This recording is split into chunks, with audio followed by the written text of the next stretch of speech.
Welcome back to our channel. Today, we're bringing you a powerful Christian story of faith, hope, and God's unfailing love. It's the story of an old shepherd who was forgotten by everyone, but chosen by God to save an entire kingdom.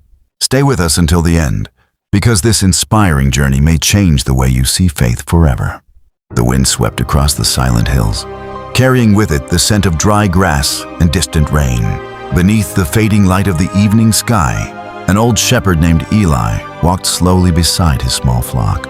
His clothes were worn, his hands were rough from years of labor, but his heart remained devoted to God. Every morning before sunrise and every evening before the stars appeared, Eli knelt on the rocky ground and prayed.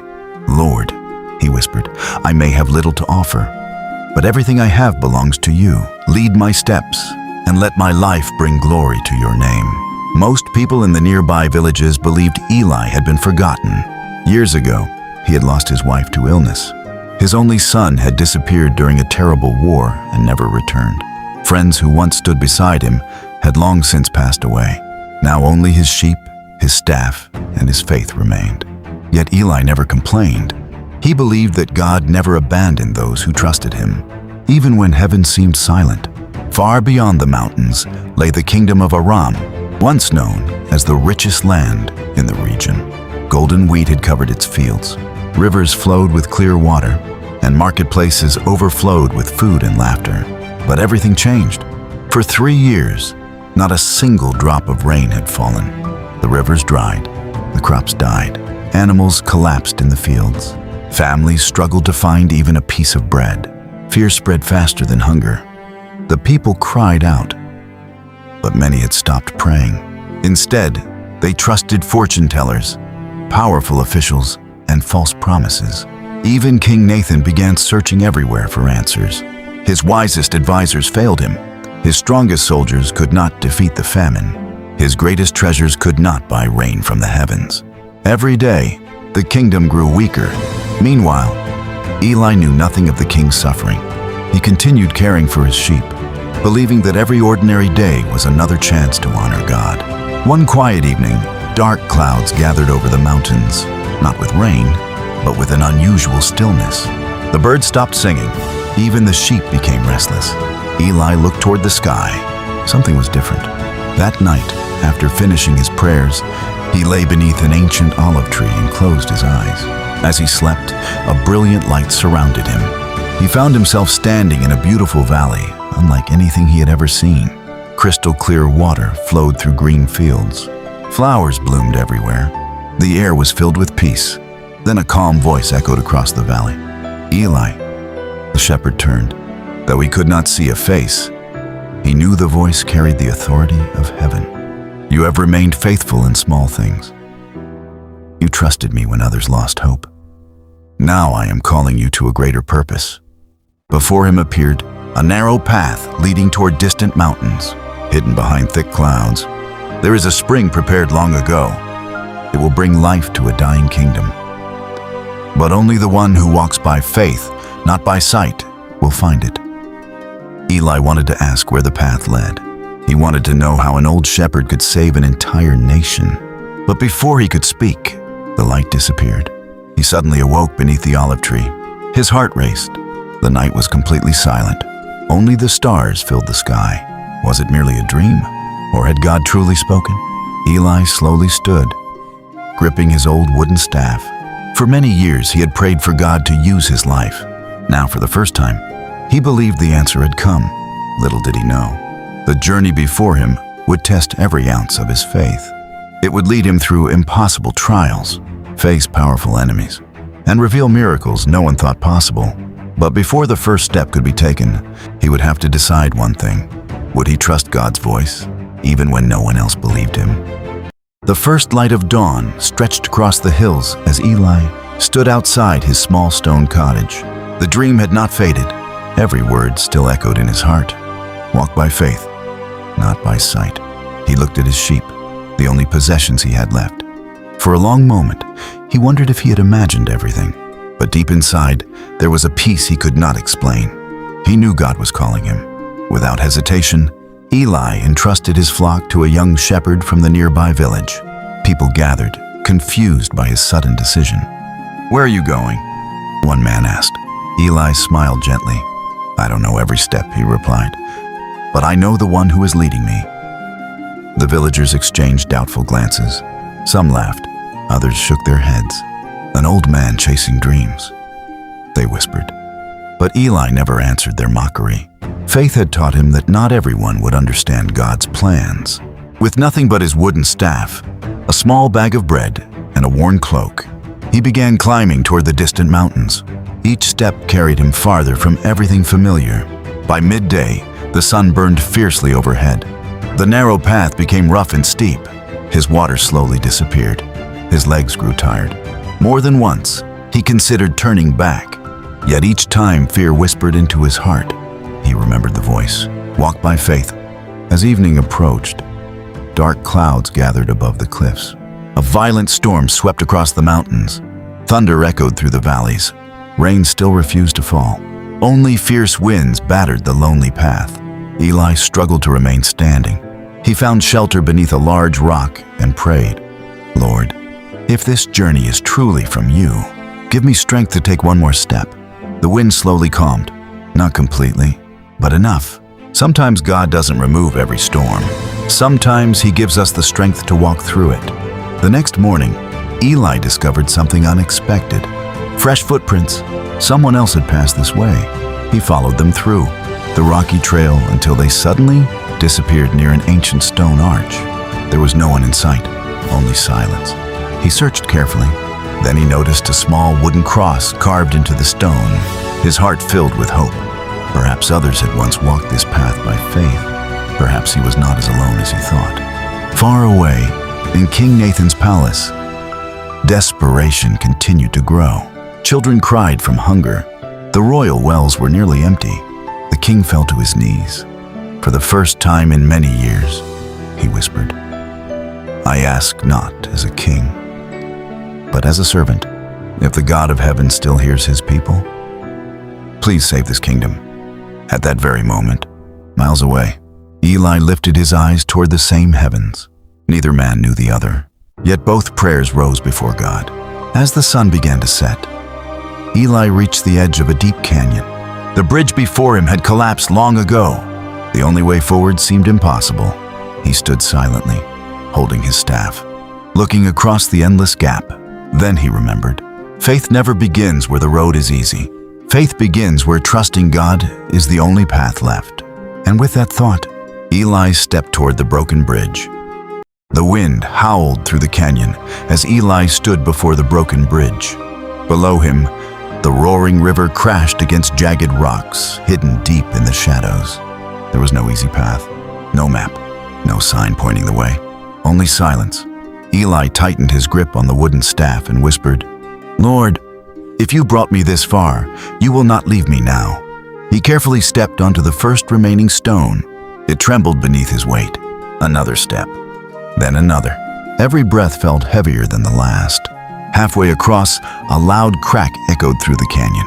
A loose stone slipped into the darkness below. Eli froze. His heart pounded. Fear whispered, "I turn back before it's too late." But another voice echoed within his soul, "Be strong and courageous, for I am with you."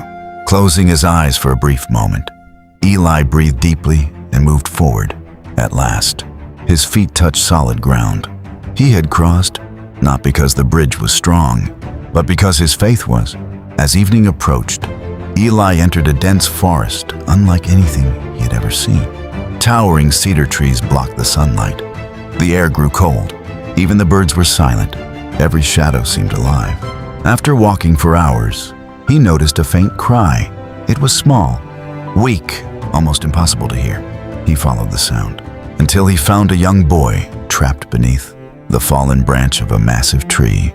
The child looked frightened and exhausted. "Please," the boy whispered. "I thought no one would ever find me." Without hesitation, Eli dropped his travel bag and lifted the heavy branch with all the strength he had left. The effort left him breathless, but the boy was free. "My name is Micah," the child said. "My family was trying to escape the famine, but we became separated during the storm." Eli offered him the last piece of bread from his small bag. It was all he had. The boy hesitated. But then you'll have nothing? Eli smiled. When we place others before ourselves, God always provides. Together, they continued through the forest. Far away in the kingdom, the drought became even worse. People abandoned their homes in search of food. Many had begun to lose hope. Some questioned whether God had forgotten them. Yet in the palace, King Nathan refused to give up praying. Each night he lit a single lamp beside his window, a reminder that even the smallest light can shine against great darkness. As night fell over the forest, Eli and Micah built a small fire. The flames flickered gently beneath the ancient trees. The boy looked at the old shepherd. "Why are you risking your life for people you've never even met?" Eli stared into the fire for a long moment. Then he answered softly, "Because years ago, when I had nothing left, God never stopped loving me. If he didn't abandon me, how could I abandon someone else?" Micah's eyes filled with tears. For the first time since losing his family, he felt hope. Just before sunrise, a strange light appeared deep within the forest. It moved slowly between the trees, not like a torch, not like fire, but like something waiting. Eli stood quietly. His heart recognized the same peace he had felt in the dream.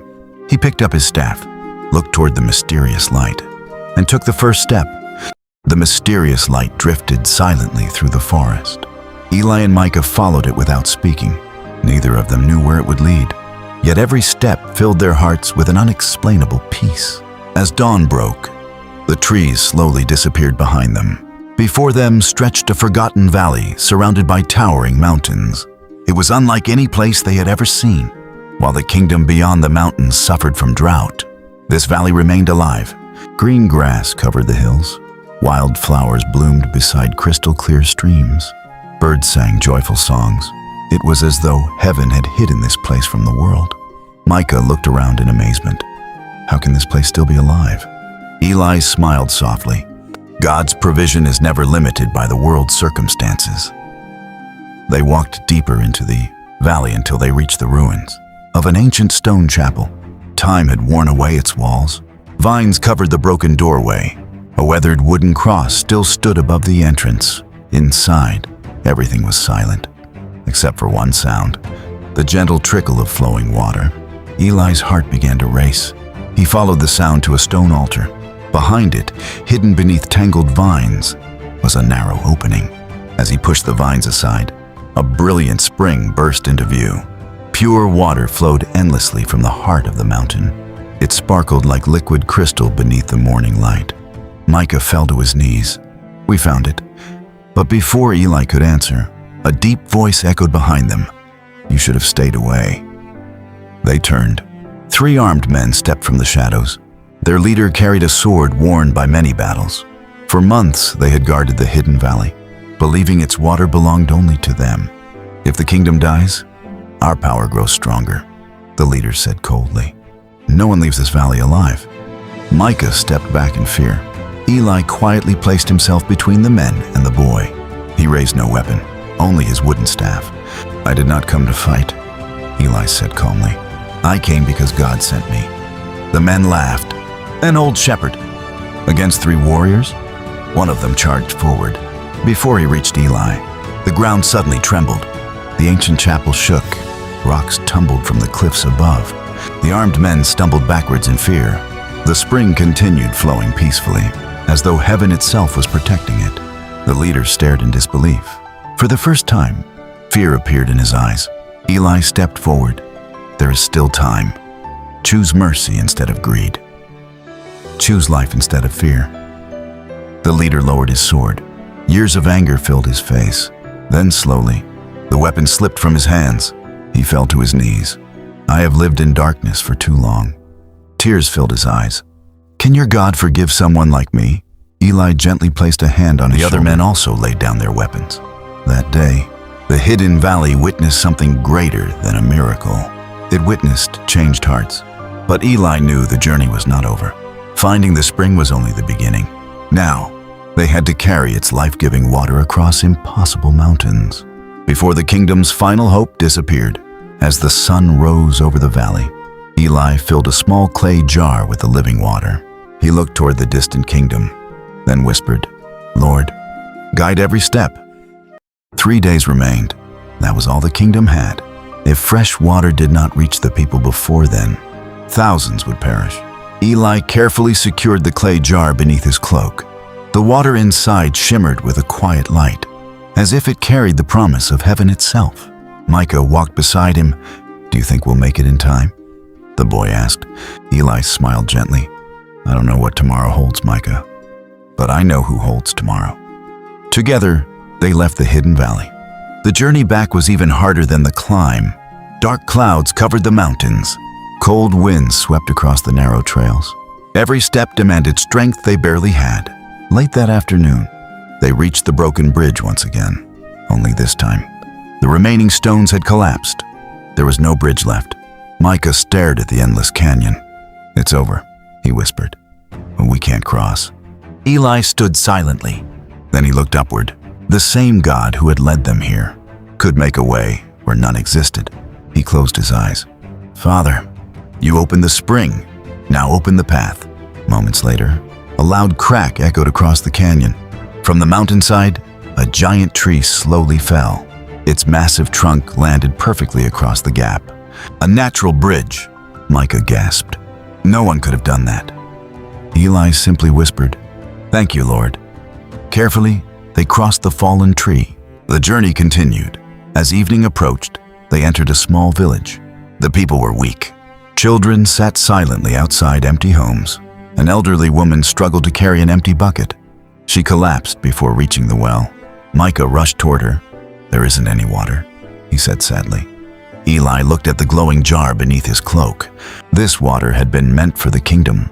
If he shared it now, would there be enough? For a moment, he wrestled with the decision.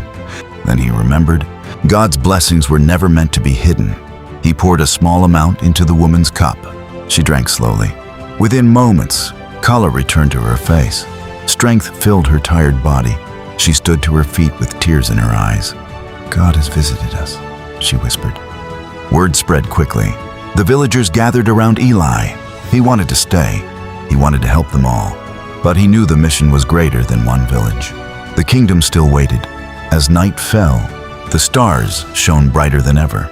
Eli and Micah camped on a hill overlooking the distant city. For the first time, they could see the palace. Its lights were growing dim. Inside the palace, King Nathan stood alone on the balcony. His voice was barely stronger than a whisper. "Lord, if help is coming, please let it come before the sun rises again." At that exact moment, far across the hills, Eli looked toward the palace. Neither man could see the other, yet both believed morning would bring God's answer. As dawn began to color the eastern sky, the gates of the kingdom appeared before them. The final step of their journey had begun, but hidden among the rocks above, someone else was watching. A hooded stranger silently reached for a bow. His arrow pointed directly at the clay jar, the kingdom's last hope. The first rays of sunrise touched the walls of the kingdom. Eli and Micah stood only a short distance from the city gates. The clay jar rested safely beneath Eli's cloak. Inside it, the living water continued to glow with a quiet, heavenly light. Hidden among the rocks above, the hooded archer pulled back the string of his bow. His eyes never left the clay jar. "If that water reaches the king," he whispered, "our power will end." He released the arrow. It cut through the morning air with terrifying speed. Micah looked up. "Eli," without thinking. The old shepherd turned. The arrow struck his wooden staff with a loud crack. The impact knocked the staff from his hands, but the clay jar remained untouched. The archer reached for another arrow. Before he could fire, the 3 former warriors from the hidden valley appeared behind him, the same men whose hearts had been changed. "You won't stop God's plan," their leader said. The archer tried to escape, but the warriors surrounded him. Without another fight, he surrendered. Eli quietly picked up his damaged staff. A deep crack ran through the old wood. He smiled. "The staff is broken, but God's promise is not." The city guards opened the gates. Word spread quickly. "The shepherd has come. The shepherd has brought hope." Weak and hungry people filled the streets. King Nathan hurried from the palace. When he reached Eli, he removed his royal crown. Then, before everyone, the king knelt. not before a shepherd, but before the God the shepherd served. Eli carefully lifted the clay jar. He poured the living water into the kingdom's dry stone fountain. For a brief moment, nothing happened. The crowd held its breath. Then, a deep rumble echoed beneath the city. Crystal clear water burst upward from the fountain. It flowed through ancient channels, into empty wells, across dry fields, toward every corner of the kingdom. Children laughed. Families cried with joy. Farmers fell to their knees in thanksgiving. The dry earth drank deeply. Dark clouds gathered above, this time not with silence, but with rain. Gentle drops fell from heaven. Then came a great downpour. The people lifted their faces toward the sky. Many wept openly. After 3 long years, the drought was over. King Nathan turned toward Eli. "How can I ever repay you?" The old shepherd shook his head. "You owe me nothing. Give thanks to the one who never stopped loving his people." Months later, the kingdom had changed completely. Green fields returned. Rivers flowed once again. Children played where cracked earth had once remained. The hidden valley became a place of prayer instead of secrecy. The former warriors became its faithful guardians. Micah was reunited with his family. He grew into a wise and compassionate leader, always remembering the shepherd who taught him that faith is stronger than fear. As for Eli, he returned quietly to his small cottage among the hills. He asked for no reward, no title, no riches. Each morning, he still knelt beside his sheep, offering the same simple prayer: "Lord, thank you for using an ordinary life to accomplish extraordinary things." Years later, when people spoke about the miracle that saved the kingdom, some remembered the rain, some remembered the spring, some remembered the king. But heaven remembered something even greater: the quiet faith of one humble shepherd who chose to obey, even when he could not see the end of the road.